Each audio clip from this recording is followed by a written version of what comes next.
Good morning student. तो BSc final year में हमारा टॉपिक चल रहा है फोटोसिंथेसिस। और फोटोसिंथेसिस में पिछली क्लास में मैंने आपको वर्णकों के बारे में बताया था कि पिगमेंट ऑफ फोटोसिंथेसिस कौन कौन से हैं, जिसमें क्लोरोफिल आता है, उसके अलावा कैरोटीनॉइड आता है और तीसरा जो है वो है फाइकोबिलिन्स। तो हम एक एक करके थोड़ी थोड़ी बातें उन सब के बारे में जानेंगे।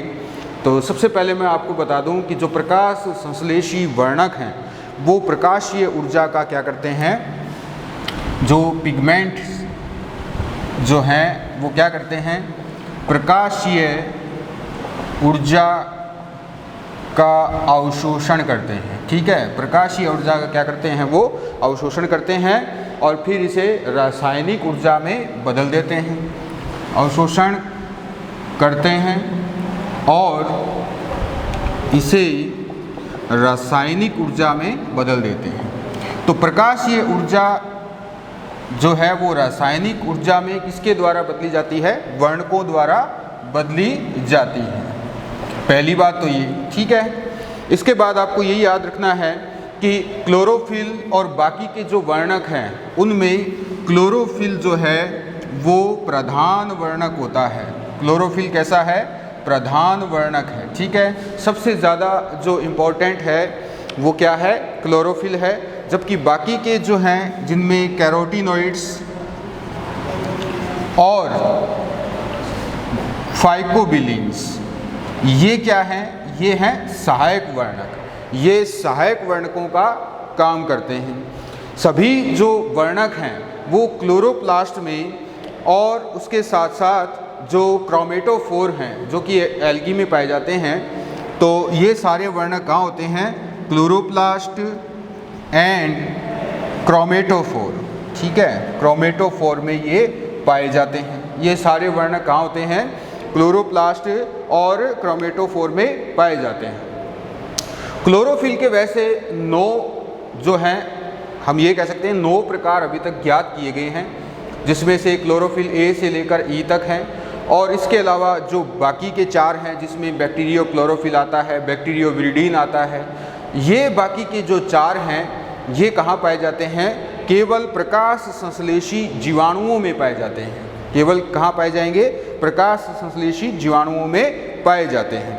क्लोरोफिल कार्बनिक विलायक में कैसा होता है, सॉल्वेंट होता है, यानी घुलनशील होता है।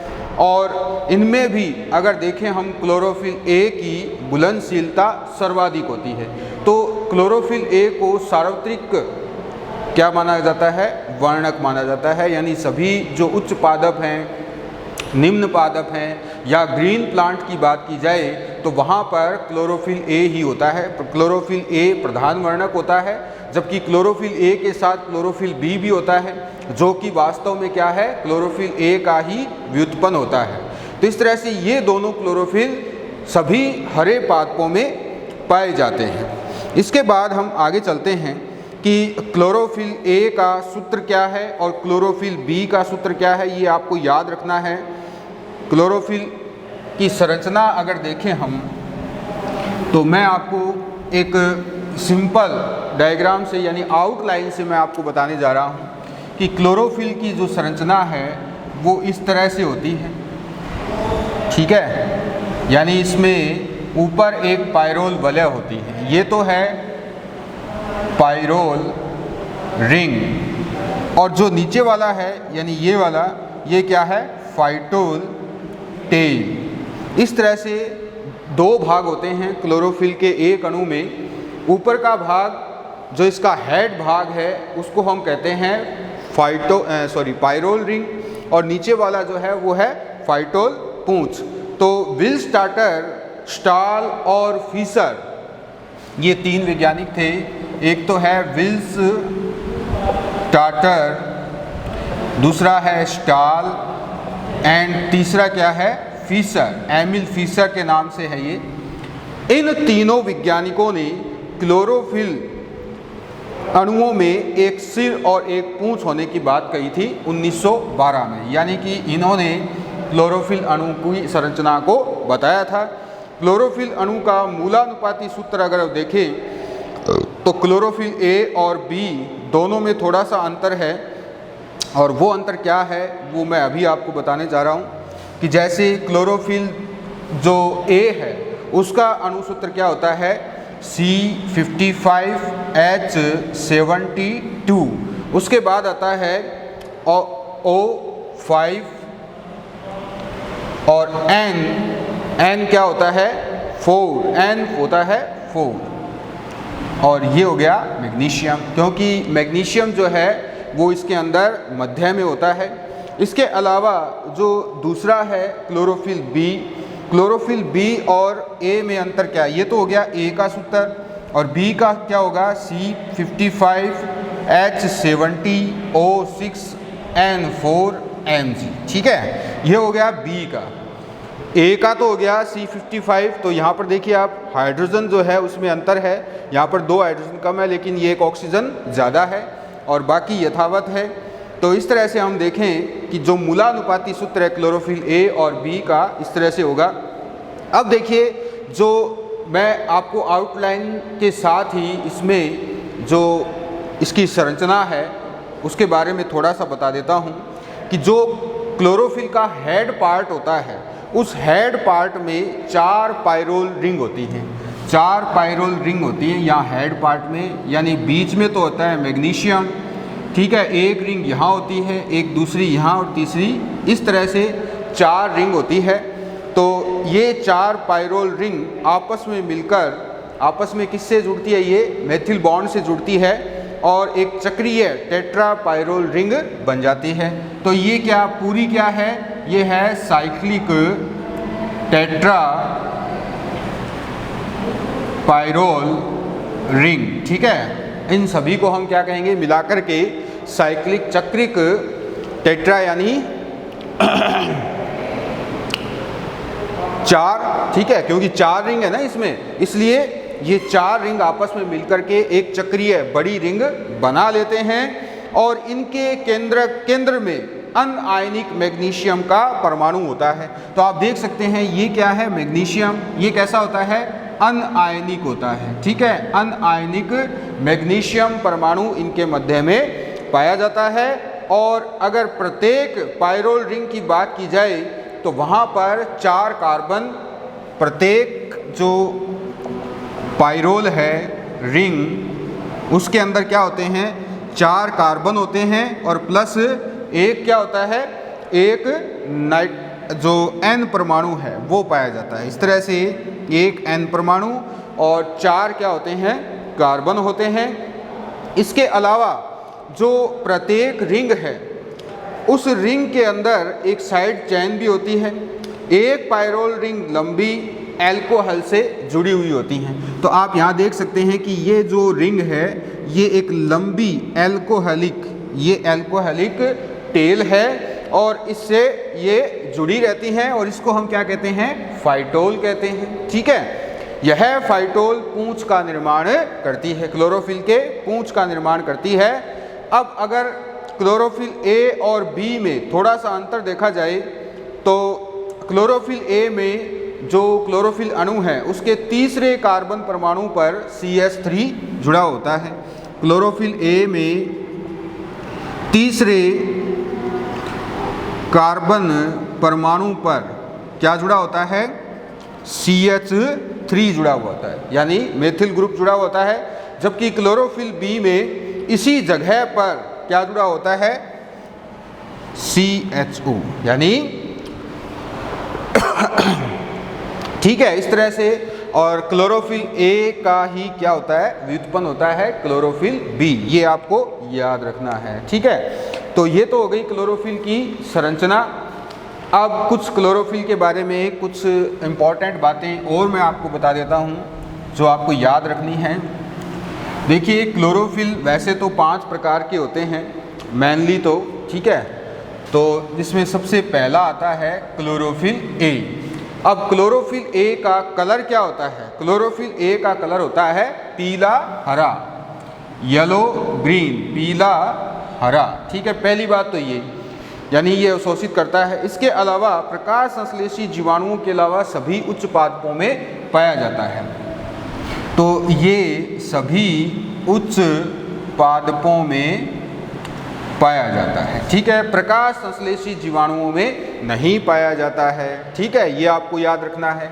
तो ये तो हो गया इसका हैबिटेट यानी आवास, आवास तो क्या सीधा ही लिख दो, सभी हरे पादपों में पाया जाता है। दूसरा जो आता है इसके अंदर वो आता है क्लोरोफिल बी।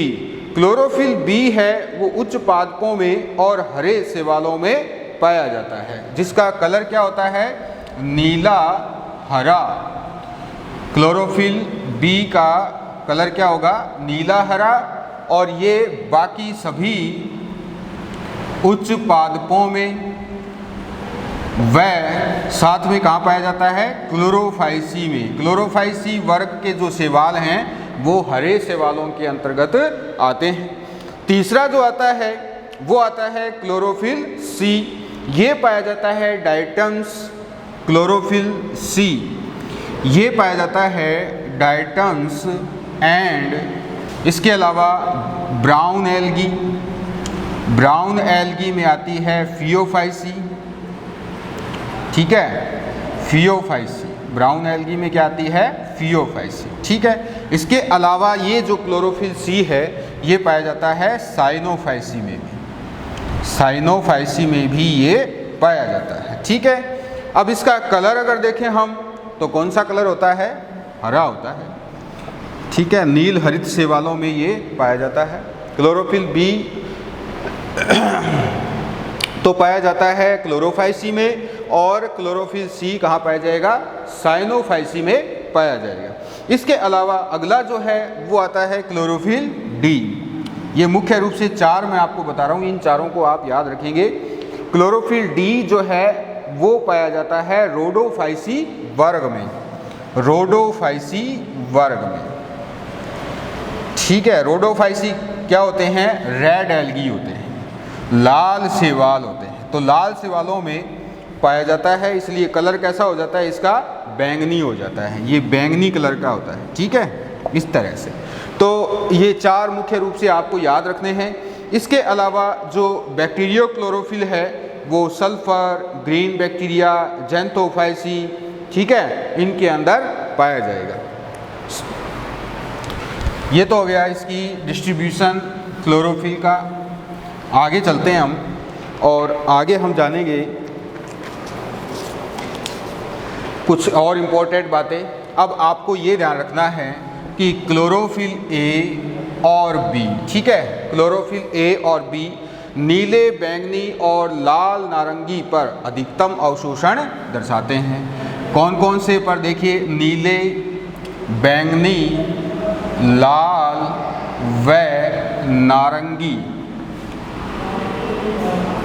नीले, बैंगनी, लाल व नारंगी पर अधिकतम अवशोषण दर्शाते हैं। ठीक है, आपसे पूछा जा सकता है ये वाइवा में क्वेश्चन कि बताओ क्लोरोफिल ए और बी कौन से कलर में अधिकतम अवशोषण दर्शाएंगे। तो आपको याद रखना है क्लोरोफिल ए और बी नीले, बैंगनी, लाल और नारंगी पर अधिकतम अवशोषण दर्शाते हैं। ठीक है, अब क्लोरोफिल ए जो है वो नीले हरे रंग का, जबकि क्लोरोफिल बी पीले हरे रंग का अवशोषण दर्शाते हैं। क्लोरोफिल ए नीले हरे रंग का, ठीक है, क्लियर, अधिकतम तो ये दर्शाते हैं। और जनरली क्या होता है, क्लोरोफिल बी नीले हरे रंग का और क्लोरोफिल बी पीले हरे रंग का, ठीक है, पीले हरे रंग का अवशोषण दर्शाते हैं। इसके बाद क्लोरोफिल ए जो है वो पोटेशियम ईथर में घुलनशील, जबकि घुलनशीलता की बात करें हम तो क्लोरोफिल ए कहाँ घुलनशील होता है, पेट्रोलियम ईथर में, ठीक है, इसमें घुलनशील होता है। और क्लोरोफिल बी ये होता है मैथिल एल्कोहल, ठीक है, ये मैथिल एल्कोहल में घुलनशील होता है। तो इस तरह से इन दोनों की घुलनशीलता है। अगला जो आता है वो आता है कैरोटीनॉइड्स। नंबर नेक्स्ट जो है, ये तो बात हुई क्लोरोफिल की, फिर है कैरोटीनॉइड्स। कैरोटीनॉइड्स दो प्रकार के होते हैं। पहले तो होते हैं कैरोटीन और दूसरे होते हैं ज़ैंथोफिल। पहली बात तो ये, कैरोटीनॉइड की खोज का श्रेय वैकनरोडर को जाता है। किसको जाता है? जो कैरोटीनॉइड है उनकी खोज का श्रेय वैकनरोडर इसको जाता है। 1859 में इसने खोज की थी। कौन से प्लांट में? डाकस कैरोटा में, यानी गाजर में कैरोटीनॉइड की खोज की गई थी। तो गाजर में कैरोटीन पाया जाता है, बीटा कैरोटीन पाया जाता है गाजर में। तो गाजर में कैरोटीनॉइड की खोज का श्रेय किसको जाता है? वैकनरोडर को जाता है। 1925 में क्या हुआ कि इसकी संरचना की खोज की गई, जो किसने की थी? काशर, कुहन और जैक मिस्टर ने की थी। तो इनकी संरचना का अध्ययन किसने किया? 1925 में काशर, जैक मिस्टर एंड कुहन ने, इन्होंने इनकी संरचना का अध्ययन किया। खोज किसने की? वैकनरोडर ने। और उसके बाद इनकी संरचना का अध्ययन किसने किया? काशर, जैक मिस्टर और कुहन ने किया। अब इसकी कुछ बातें इंपॉर्टेंट।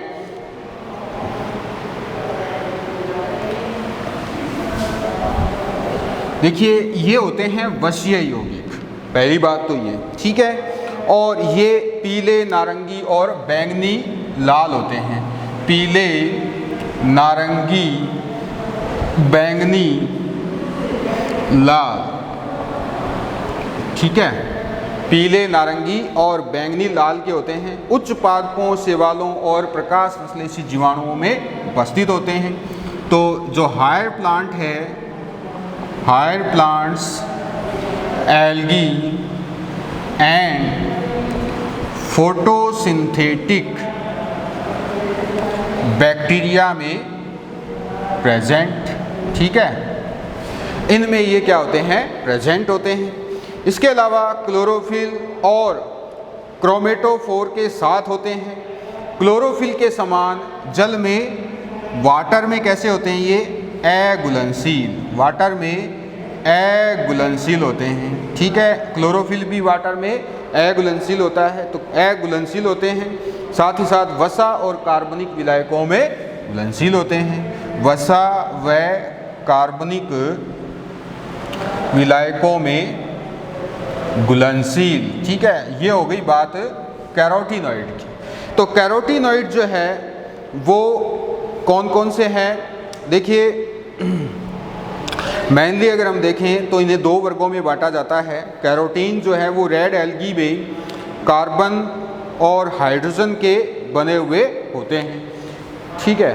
कहाँ कहाँ होते हैं? देखिए, कैरोटीन, पहले हम कैरोटीन की बात करेंगे। दो वर्ग हैं इसके। पहला है कैरोटीन, ये कार्बन एंड हाइड्रोजन के बने हुए होते हैं। पहली बात तो ये कार्बन और हाइड्रोजन के बने हुए होते हैं। इसके अलावा लाल कलर के होते हैं। कलर कैसा होता है इनका? लाल रंग, ठीक है। लाल रंग के होते हैं कैरोटीन। और इनका सूत्र क्या होगा? इनका सूत्र होता है C14H56, ये इनका सूत्र होता है। अब इसके कुछ उदाहरण अगर हम देखें तो जो प्रधान कैरोटीन है वो होता है लाइकोपीन। इसके अलावा अल्फा कैरोटीन, बीटा कैरोटीन, ठीक है। प्रधान क्या होता है? लाइकोपीन प्रधान होता है। और नहीं, सॉरी, प्रधान होता है ये अल्फा कैरोटीन, ये प्रधान होता है, ठीक है। और ये इसका व्युत्पन्न है। ये क्या है? इसका व्युत्पन्न है। क्लियर? लाइकोपीन का व्युत्पन्न क्या है? Alpha carotene. अल्फा कैरोटीन क्या है? अल्फा कैरोटीन प्रधान कैरोटीन माना जाता है। और जो बीटा कैरोटीन है वो इसका सहयोगी होता है। और तीनों क्या है? ये तीनों जो हैं, ये तीनों आइसोमर हैं, आइसोमर हैं, समावी हैं, ठीक है। इस तरह से इनको आप याद रखेंगे। कैरोटीन क्या है? हाइड्रोजन और कार्बन से बने हुए C14H56 इसका सूत्र होता है, लाल रंग के होते हैं। लाइकोपीन, अल्फा और बीटा कैरोटीन अल्फा कैरोटीन होता है प्रधान वर्णक जो कि लाइकोपीन का व्युत्पन्न होता है। आइसोमर होते हैं तीनों। ये तो बात है इनकी। अब देखिए ज़ैंथोफिल की बात करें।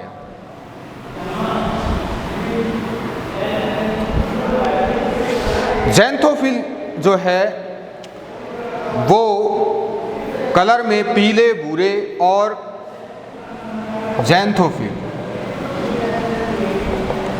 पीले भूरे, ठीक है, CHO से बने हुए, ठीक, कार्बन हाइड्रोजन और ऑक्सीजन से बने हुए होते हैं।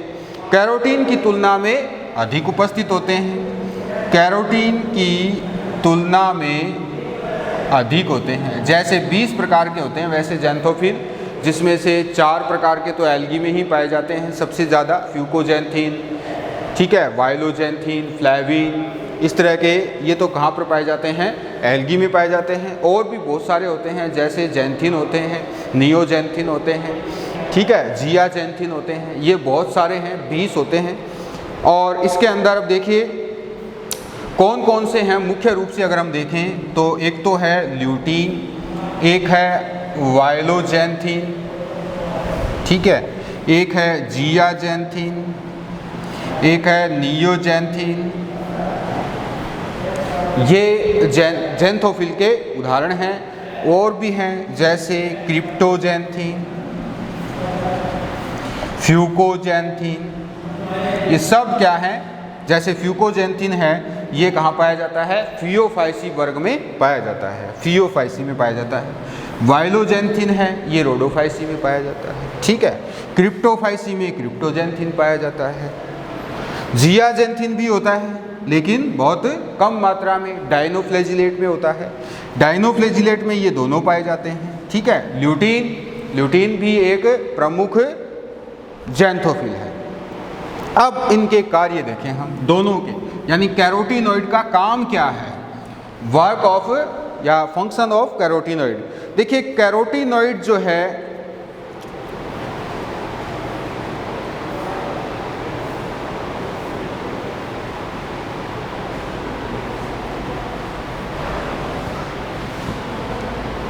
देखिए बीटा कैरोटीन के बारे में मैं आपको एक बात बता देता हूँ।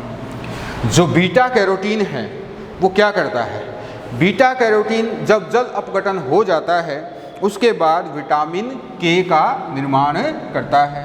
तो बीटा कैरोटीन हाइड्रोलाइसिस के बाद क्या बनाएगा, विटामिन के बनाएगा, ठीक है। ये आपको याद रखना है, ये जनरल नॉलेज का क्वेश्चन है। कैरोटीन को हम प्रोविट ए भी कहते हैं, कैरोटीन को हम क्या कहते हैं, प्रोविट ए भी कहते हैं, ये भी आपको याद रखना है।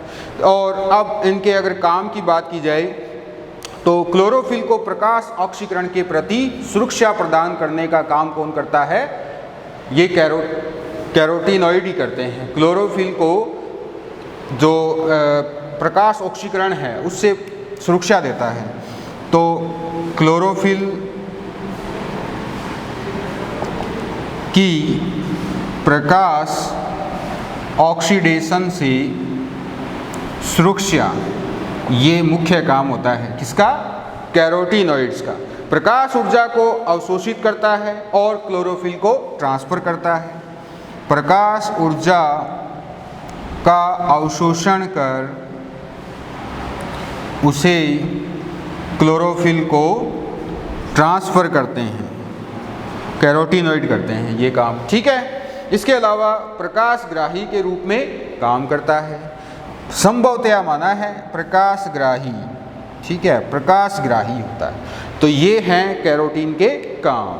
अगला जो है वो है फाइकोबिलिन्स, नेक्स्ट है फाइकोबिलिन्स।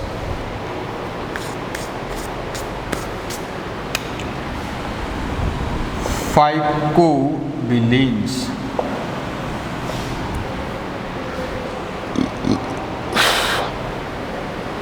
दो प्रकार के होते हैं, पहली बात तो ये, ठीक है। पहले कौन से होते हैं, अगर हम देखें पहले, वैसे दो प्रकार के इनको बोल दिया है, वैसे फाइकोइरिथ्रीन, फाइकोबिलिन्स वैसे 6 प्रकार के होते हैं। पहली बात तो ये, ठीक है।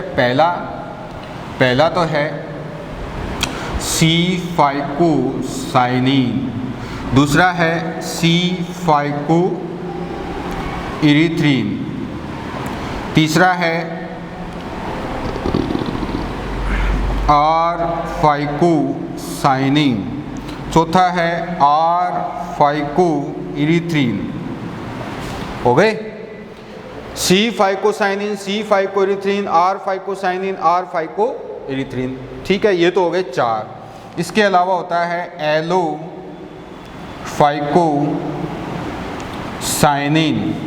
ये हो गया,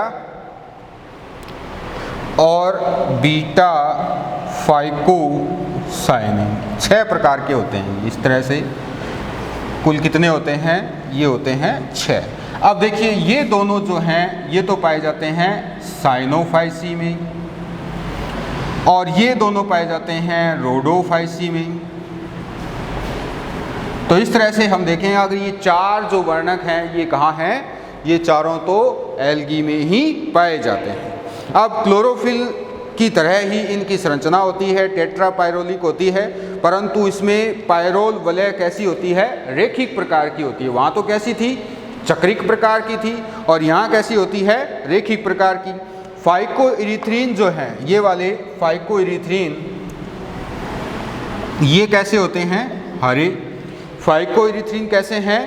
हरे। और फाइकोसाइनिन लाल व नारंग हरे रंग का अवशोषण करते हैं। ठीक है, ये दोनों क्या करते हैं? C-फाइकोइरिथ्रिन और R-फाइकोइरिथ्रिन क्या करते हैं? हरे रंग का अवशोषण करते हैं, जबकि फाइकोसाइनिन, ये वाले जो दोनों हैं, ये क्या करेंगे? ये और अरे उल्टा हो गया। हाँ ठीक है, ये जो हैं ये दोनों लाल नारंगी रंग का क्या करते हैं? अवशोषण करते हैं। ठीक है, ये आपको याद रखना है। फाइकोसाइनिन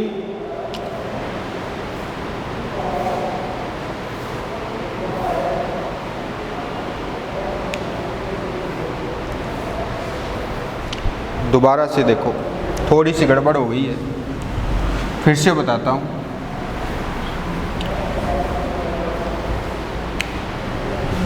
जो फाइकोसाइनिन है, ठीक है, ये क्या करते हैं?